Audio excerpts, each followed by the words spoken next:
All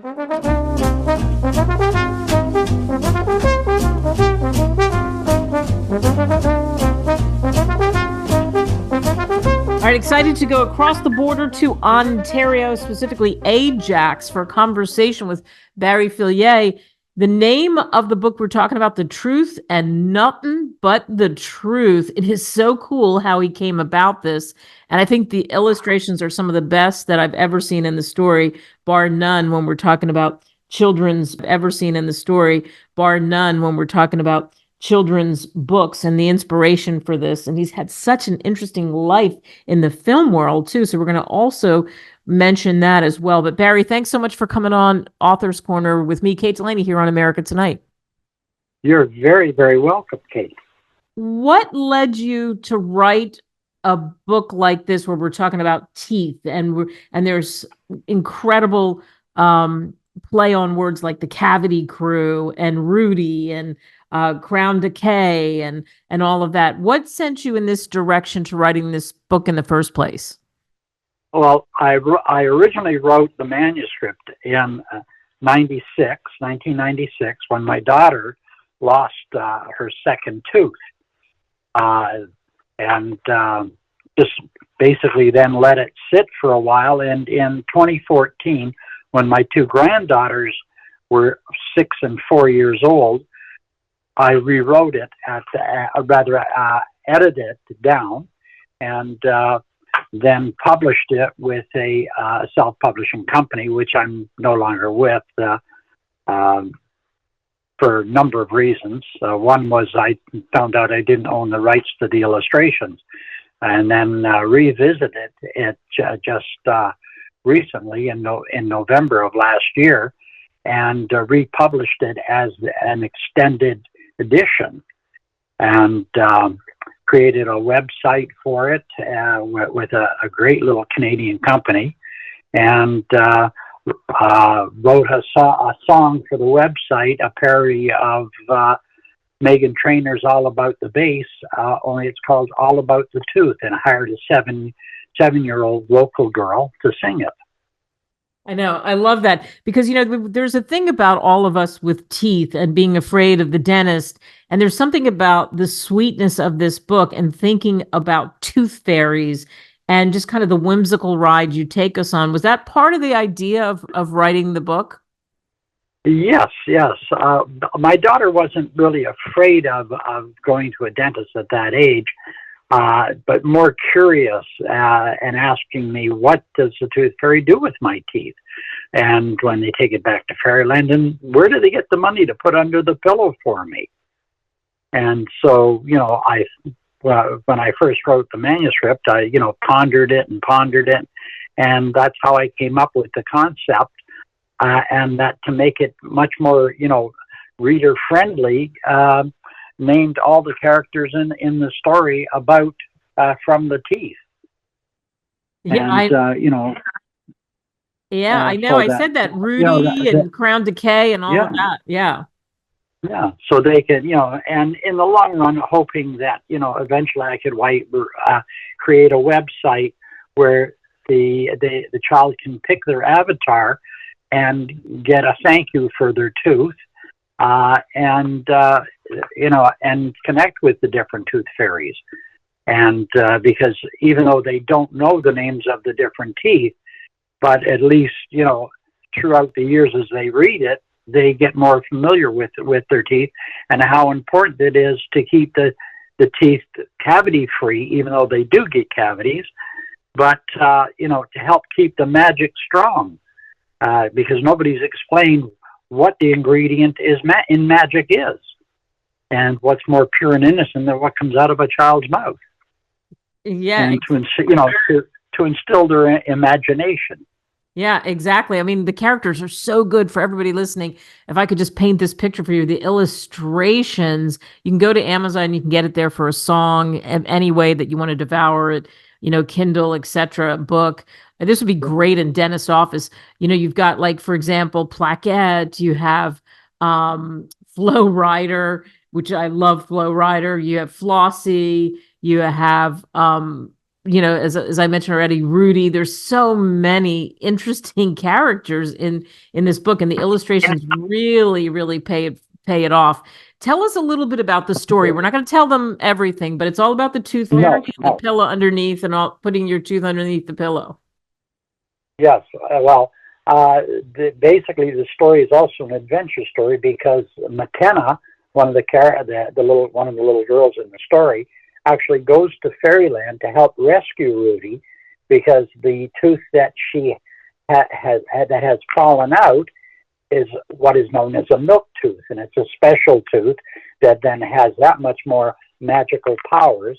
And she volunteers to go to Fairyland to help rescue Rudy from the Cavity crew who have kidnapped her, and she has to present the tooth to her so that they can rescue Rudy. And she goes back with Cal, who also in the story explains what they do with the teeth and where they get the money to put under the pillow. There's also, it deals with bullying. One of the Cavity crew is continually being bullied and teased because of his pet lemur, Flow Rider, and he ends up being part of the good Cavity crew and working in the area where they produce the fairy dust.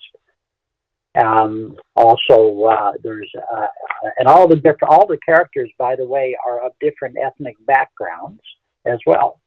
There's also an East Indian character. His name is Impactor, and he runs the actual machinery that turns the teeth into fairy dust. Yeah. And the Cavity crew's responsibility is to clean the teeth of cavities, but they want to take over Fairyland and turn all of the teeth into cavities to make black magic. And they meet a witch named Granelda, who has a book of potions and spells that they want. And in the future, I plan on writing another song parody of Don't You by the Pussycat Dolls. Only it's Don't You Wish Your Magic Was Black Like Mine. When people read this book, especially, it's a great book to give to kids. What do you hope, Barry, that they take away from reading it? I hope they take away that, if they get a cavity from eating chocolate or candy, it doesn't matter because the Cavity crew can help clean it. And also it doesn't deter from the magic. So just to, keep the magic strong by brushing your teeth, and also keep their imagination and their minds open. Absolutely. And that makes sense for your background, because you were in the motion picture business. In fact, you're a Canadian motion picture pioneer. Tell the listeners, tell the listeners what you did. It's fascinating. Well, basically, it's the unsung heroes of the industry. Our responsibility is to negotiate with the theaters for with the contract and the amount of playtime and extended playtime, which is known as holdovers, and set up the scheduling. And of course, as films hold over, we have to, of course, move the dates back of other theaters and reschedule them. There is situations like a film Love Story, which opened in a small theater, and we had previously sold the contract at a very low amount, but the volume that it did in the small theater, we paid out all the contracts and renegotiated the contract at 60% instead of 35% of the gate. So that's what we call a sleeper. Dirty Dancing was another one. So our job is basically scheduling and setting up and settling the contract afterwards, depending on the terms. One of the films I handled was The Godfather, and which I'm very proud of.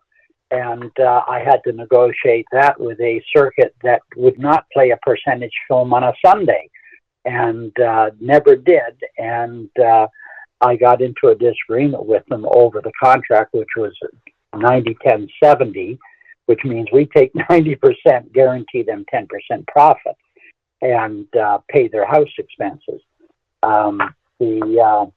this particular company didn't want to play a percentage film on Sunday, they'd take it off the screen, put on two $25 films, and reap the benefits of the gross of filling the theater.